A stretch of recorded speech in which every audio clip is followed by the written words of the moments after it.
আসামিগণ একে অপরের সহযোগিতায় অন্যায়ভাবে লাভবান হওয়ার অভিপ্রায়ে অবৈধভাবে অগ্রণী ব্যাংক লিমিটেড এর আসাদগঞ্জ শাখা চট্টগ্রাম হতে বিতরণকৃত টিআর ট্রাস্ট রিসিপ্ট ঋণের ৫১ কোটি টাকা আত্মসাতের অভিযোগে দুর্নীতি দমন কমিশন গত সেপ্টেম্বরের ২৮ তারিখে একটি মামলা দায়ের করেছিল চট্টগ্রাম থেকে। সেই মামলায় ৭ নম্বর আসামি, মোট আসামির সংখ্যা আরও কয়েকজন ছিলেন। আজকে গ্রেপ্তার হয়েছেন সাবেক অগ্রণী ব্যাংকের মহাব্যবস্থাপক মোহাম্মদ ওবায়দুল্লাহ আল মাসুদ। তাকে দুদকের এই মামলায় ধানমন্ডির নিজ বাসা থেকে গ্রেপ্তার করা হয়েছে।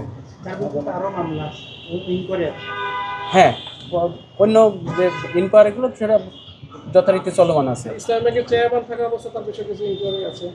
সবগুলো অভিযোগই অনুসন্ধান চলছে। আর এই মামলায় তাকে আজকে গ্রেপ্তার করে কোর্টের বিজ্ঞ আদালতে সোপর্দ করা হয়েছে। আর আরেকটু যে একটা বিষয় হচ্ছে রোজ গার্ডেন একটা বাড়ি, যে বাড়িটার ব্যাপারে চালিয়েছিল সম্প্রতি একটা অনুসন্ধান শুরু হয়েছে, বলতেন। হ্যাঁ, যেটা গৃহায়ন ও গণপূর্ত মন্ত্রণালয়ের অসাধু কর্মকর্তাদের যোগসাজশে রোজ গার্ডেন নামক বাড়িটি ক্রয়ে রাষ্ট্রের ৩৩২ কোটি টাকা ক্ষতি সাধনের অভিযোগে দুর্নীতি দমন কমিশন এই অভিযোগের প্রেক্ষিতে দুর্নীতি দমন কমিশন অনুসন্ধান শুরু করেছে।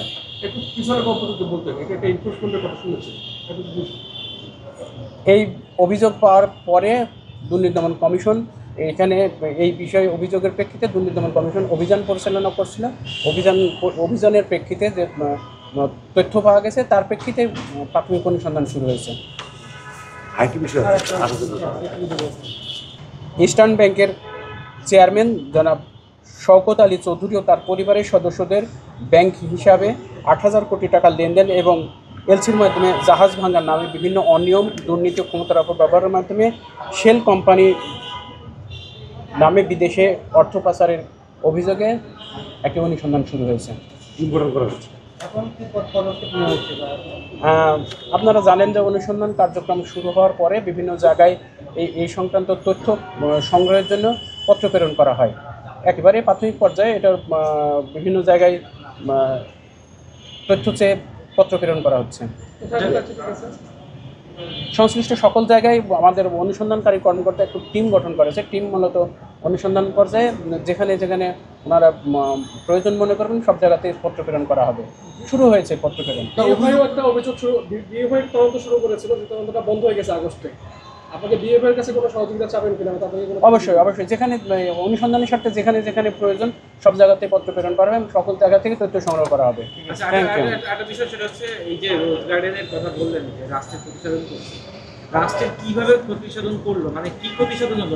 আমরা অভিযোগের প্রেক্ষিতে এই ধরনের একটা অভিযোগ ছিল, তার প্রেক্ষিতে অভিযান পরিচালনা করছে দুর্নীতি দমন কমিশন। সেখানে প্রাথমিক সত্যতা পাওয়া গেছে, তারপরে অনুসন্ধান শুরু হয়েছে। অনুসন্ধান পর্যায়ে যে তথ্যগুলো পাবে সেই তথ্যগুলো কমিশনের টিম সাবমিট করার প্রেক্ষিতে মূলত প্রাথমিক অনুসন্ধান শুরু হয়েছে। অনুসন্ধানে আরও কিছু বের হয়ে আসবে, তখন বিস্তারিত জানা যাবে। এই পর্যায়ে যা যা করা দরকার সমস্ত কিছু করবেন, সমস্ত পদক্ষেপ গ্রহণ করবেন। সেক্ষেত্রে অনুসন্ধান পর্যায়ে আপনারা জানেন, অনুসন্ধান পর্যায়ে বিদেশ গমন রহিতকরণ এবং সম্পদ এবং ফ্রিজ এবং ক্রোক করার বিষয়ে যে পদক্ষেপ গ্রহণ করে থাকে, আস্তে আস্তে সবই হয়তো ওনারা গ্রহণ করবেন। সেটা আসলে অনুসন্ধানকারী কর্মকর্তার বিষয়। নিরপেক্ষ, সত্য প্রকাশে আপোষহীন।